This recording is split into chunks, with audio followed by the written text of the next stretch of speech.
இசையமைப்பாளர் ஜிவி பிரகாஷ் பாடகி சைந்தவி விவாகரத்து கோரிய வழக்கில் 30ஆம் தேதி தீர்ப்பு வழங்கப்படும் என்று நீதிமன்றம் அறிவித்திருக்கிறது. விவரங்களை செய்தியாளர் மதன் வழங்க கேட்கலாம். மதன், விவரங்களை பகிர்ந்துக்கலாம். பிரபல இசையமைப்பாளர் மற்றும் நடிகருமான ஜிவி பிரகாஷ் பாடகி சைந்தவி ஆகியோர் பள்ளியில் படிக்கும் போதிலிருந்தே காதலித்து வந்தார்கள். தங்களுக்கான அந்த துறையில் தனித்தனி அடையாளத்தை உருவாக்கி கொண்ட பின்னர் தான் திருமணம் செய்து கொள்ள முடிவெடுத்திருந்தார்கள். இதன் பிறகு 2 பேரின் வீட்டாரின் சம்மதத்தோடு கடந்த 2013ஆம் ஆண்டு இருவருக்கும் திருமணமும் நடைபெற்றது. ஜிவி பிரகாஷ் மற்றும் சைந்தவிக்கு 4 வயதில் தற்போது ஒரு மகள் இருக்கிறார்.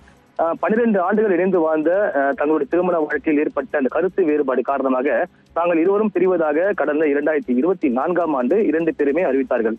இதைத் தொடர்ந்து பரஸ்பரம் விவாகரத்து கோரி ஜிவி பிரகாஷ் மற்றும் சைந்தவி ஆகிய 2 பேருமே கடந்த மார்ச் மாதம் 24ஆம் தேதி சென்னை குடும்ப நல நீதிமன்றத்தில் மனுவும் தாக்கல் செய்தார்கள்.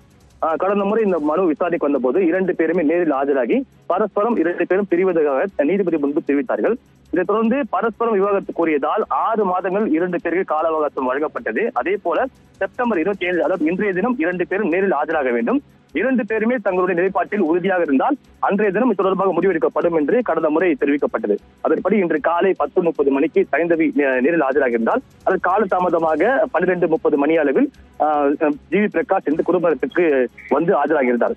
2 பேரிடமே நீதிபதி தங்கள் நிலைப்பாட்டை கேட்டபோது 2 பேருமே தாங்கள் பிரிவதில் உறுதியாக இருப்பதாக விளக்கம் அளித்தார்கள். இதைத் தொடர்ந்து குழந்தை தொடர்பாக கேள்வி எழுப்பிய போது தங்களுக்கு பிறந்த குழந்தை சைந்தவியுடன் வளர்வது தனக்கு எந்த ஒரு ஆட்சேபனை இல்லை என்று ஜிவி பிரகாஷ் தெரிவித்தார். இதைத் தொடர்ந்து இந்த வழக்கில் தீர்ப்புக்காக இந்த வழக்கு விசாரணை இந்த மாதம் செப்டம்பர் 30ஆம் தேதிக்கு தள்ளி வைக்கப்பட்டுள்ளது. விவரங்களை வழங்கியதற்கு நன்றி மதன்.